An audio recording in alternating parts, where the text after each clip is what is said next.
Hello there, welcome back to World of Warships with Derka. Patch Notes Day is up on us, and the first update of 2022 is going to be a banger. The biggest addition will be a tech tree Italian battleship line with their new secondary SAP shells. We'll go over that a little bit in this video. In addition, let's go over the new campaign ship, Brandenburg, Azur Lane Wave 3, cross-platform divs, new ships, maps, buffs, nerfs, and a lot more. There is a lot going on in this video and in the update, so I'm going to put timestamps in the description below so you can focus on what's more important to you. Without further ado, let's get started.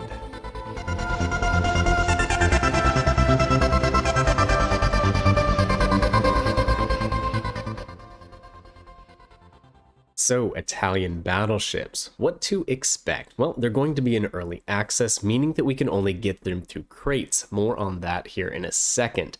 We will get tiers 3 through 6, and historically, we don't get the tier 7 till later. Tier 3, Dante Alighieri.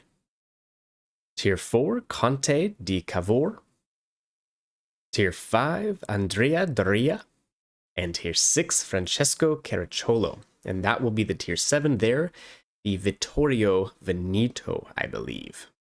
So they will be in crates, but it sounds like the guarantee system will be in place. This means that 1 in every 20 containers will bring you one of these ships. Personally, since they're early access, I would like this to be 1 in every 10 crates, but hey, even this is a step in the correct direction. So these ships, they're going to have SAP secondaries. SAP stands for semi-armor piercing, and it's a shell type that we haven't had in Legends to date. These are the shells that we've been asking for Italian cruiser main batteries, and in the PC version, they're also on Italian battleship main batteries. But it looks like we are just going to get them in the form of secondaries, which I will be curious to see. Not to go too in-depth in this video, but apparently SAP shells will deal high damage when penetrating armor, and no damage in the case of ricochets or non-penetrations. They do not cause fires, and they do not cause splash damage. They detonate on contact, so they are unlikely to damage the citadel, but you can. I know on PC there is a tier 10 cruiser called the Napoli that has SAP secondaries, and it looks like they basically deal a lot of damage, but they're not going to cause fires or anything like that.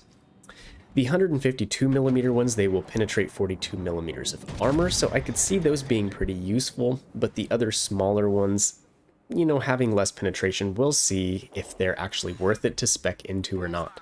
Even the German battleships, to this date, even with super long range secondaries, I feel like they're not that profitable to spec into, but we'll see how they are on the Italian battleships. The tier 6 and the tier 7 Italian battleship will also get a rolling smoke generator, kind of like the Iolo Emilio and the Italian cruisers like the Amalfi, if you are familiar with that. Basically, while you're rolling along, if you do not shoot your guns, you could be unspotted. Could be very interesting. On the note of Italian ships, the Roma, which has been in the game for a while and is the ship featured in our replay in the background, will be coming back for 750,000 global XP. Also, on the note of Italian ships, a new tier 6 cruiser called the Gorizia. I don't know if I'm pronouncing that right, but apparently it is a tier 6 Zara class cruiser. It could be pretty good. She boasts pretty good armor, but due to the Washington Treaty limitations, she lacks torpedo armament. She does have access to the exhaust smoke generator, of which we're pretty familiar, defensive AA fire, sonar, and a catapult fighter. So a very versatile cruiser indeed. She will be available on her own or part of the XXL bundle. We might circle back to the Italian battleships if we have more time, but for now we should keep moving. The Pride of Prussia is going to be the next campaign, and it will be for the tier 7 Brandenburg. And this is basically the love child of an Odin and a Bismarck. It has 12 Odin guns. They're 305mm, and it looks like they're on an Odin hull. It also has more secondaries than the Bismarck. It does appear to have torpedoes. I am sure they are the 533mm Veerlings that we are used to, but the ship does not have sonar, so at least the Odin is kept relevant and not power crept. I believe the main gun reload of Brandenburg, at least on the PC, it's considerably longer than Odin's, more like 30 seconds. So again, could keep the Odin relevant even though it has more firepower. It will take 5 weeks to earn her, or him, however you want to look at it, through the campaign with Admiralty backing, 2,500 doubloons, or you could just whale her outright if you are one of those people. We will be getting cross-platform divisions.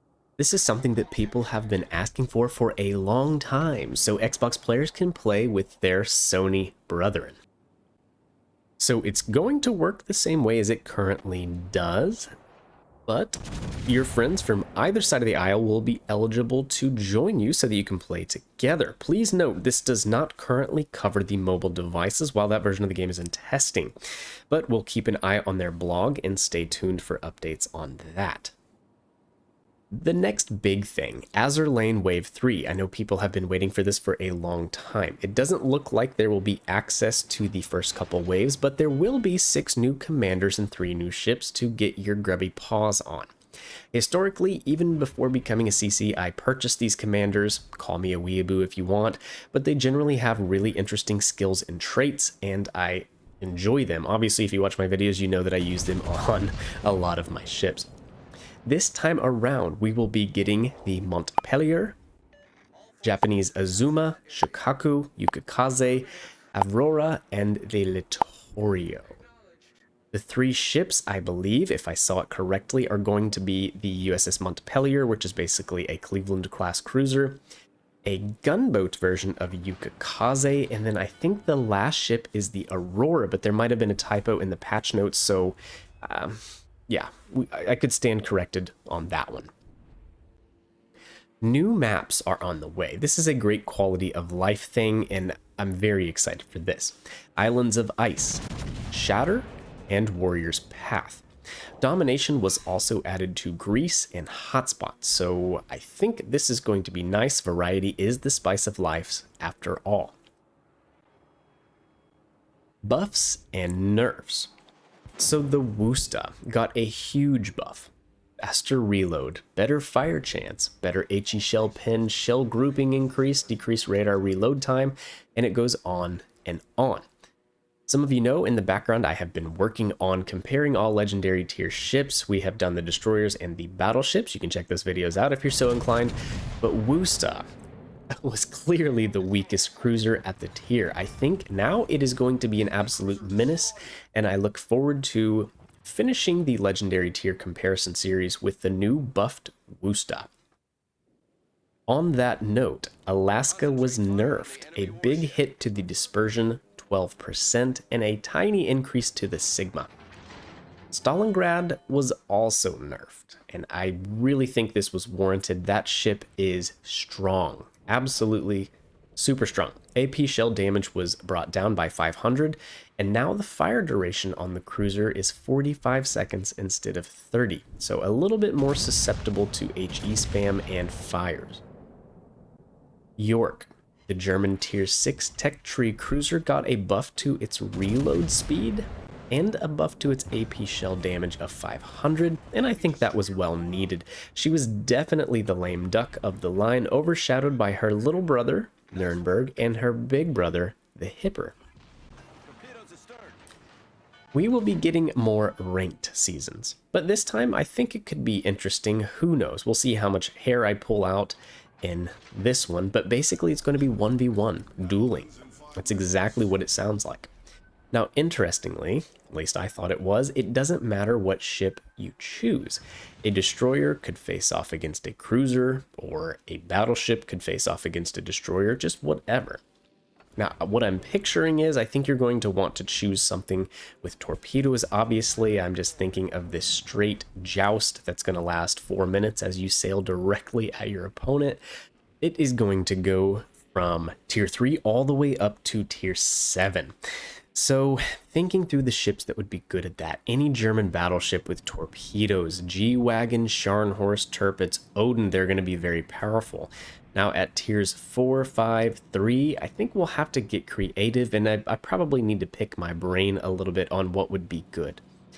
some maybe middle of the line cruisers that could be tanky against battleships, but also be able to annihilate destroyers. I don't know. Let me know what you guys think about it in the comment section down below. The best jousters. The Minotaur is going to enter the Bureau and can now be researched if you did not get her from the previous campaign. If you already got her, the end of this Bureau mission will net you 50 million silver. Not bad at all. I hear people complain all the time about not having enough silver. I don't play Legendary Tier because it's not profitable. Well, here you go. Do this Bureau mission. On top of that, the first aircraft carrier will also be in the Bureau in the form of Kaga. It is going to be a Japanese Navy Tier 7 aircraft carrier. Ships, and more new ships. The next one, the Huang He, is going to be a Tier 5 Pan-Asian cruiser. From looking up, it's kind of like a Frankenstein's monster at Tier 5. It's going to be unique. Basically a light cruiser, Soviet guns that could have a torpedo reload booster, it could have a smoke generator, so there's lots of options for this thing, and it could be pretty interesting to see it. There are also going to be 2 new skins for the Lo Yang. And speaking of the Lo Yang, she will be coming back for 750,000 global XP for those of us who chose the Friesland and who maybe are having buyer's remorse. I kid, the Friesland's a great ship. Another big change, all Tier 6 premium ships that used to cost 15,000 doubloons will now be on sale for 12,500 doubloons. That's pretty interesting. So if you've been holding off on maybe getting the Z35 or something like that, now would be the time to do that. Alright, so we pretty well skimmed through most of the update. There's a lot going on, lots of cool stuff. Now back to these Italian battleships. The Roma, when it comes out for global XP, we'll try to do a video to cover it again. It's a pretty old ship. Was one of the first premium battleships I remember getting, and I think it's fantastic. It's fun to play. Characteristics of the ship are high velocity armor piercing shells, and they're very, very prone to overpinning cruisers. We'll see if that is similar to the rest of the line. Other things to note, generally they are pretty maneuverable ships, like the Julio Cesare at low tier, very maneuverable. It's really fun to play. The turret traverse is usually good, and I think, like on the PC, they're characterized by lots of small caliber guns.